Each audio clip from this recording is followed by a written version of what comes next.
Iran War. Why the US and Israel still avoid a ground invasion. Dear friends, a question many people keep asking is, if the United States and Israel are so powerful, then why don't they just enter Iran and defeat it directly? Just like in World War II, when Nazi Germany and Japan were crushed. It's a fair question, but the real answer is far more complex and far more dangerous. Because Iran is not just a country, it is a living, multi-layered fortress. Part 1. Geography that stops armies. If any army tries to enter Iran, the first thing it faces is the Zagros Mountains. These are not just mountains. Nearly 4,500 meters high, stretching over 1,600 kilometers. Here, tanks lose mobility, supply lines collapse, armies get fragmented meaning, before the war even begins, the army is already weakened.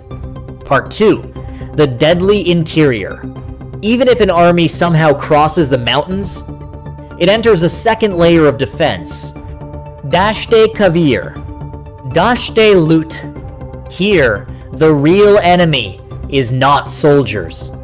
It is nature itself. Extreme heat. Water scarcity nodes. Navigation challenges. This is not a battlefield. This is a survival zone. Part 3. History's warning. History tells the same story again and again. Entering Iran may be possible, but controlling it is nearly impossible.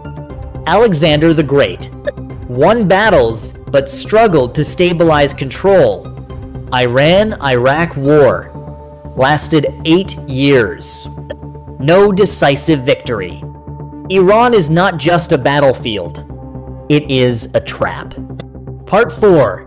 Today's war reality.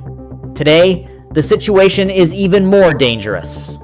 Tensions between Israel, United States, and Iran have moved beyond shadows.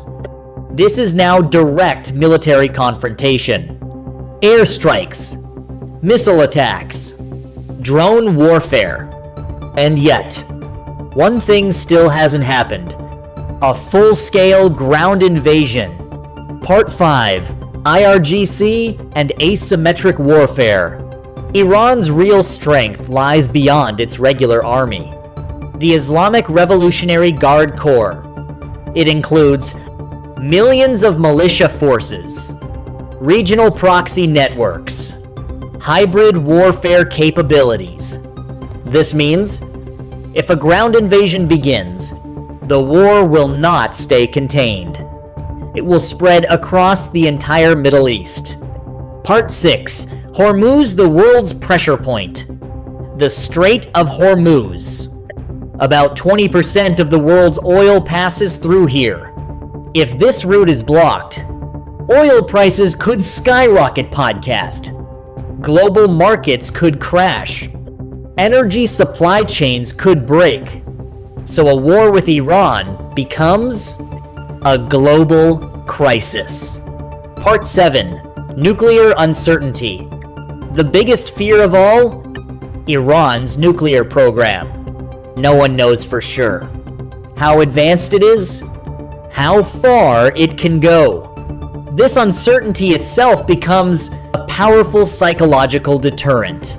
Final part. The biggest strategic mistake. This is why experts say, if any country launches a full-scale ground war against Iran, it could be their biggest mistake. Because this will not be a simple war. It will be a trap. One that is easy to enter, but extremely difficult to escape. Finally, defeating Iran may be possible, but getting trapped inside it is almost inevitable.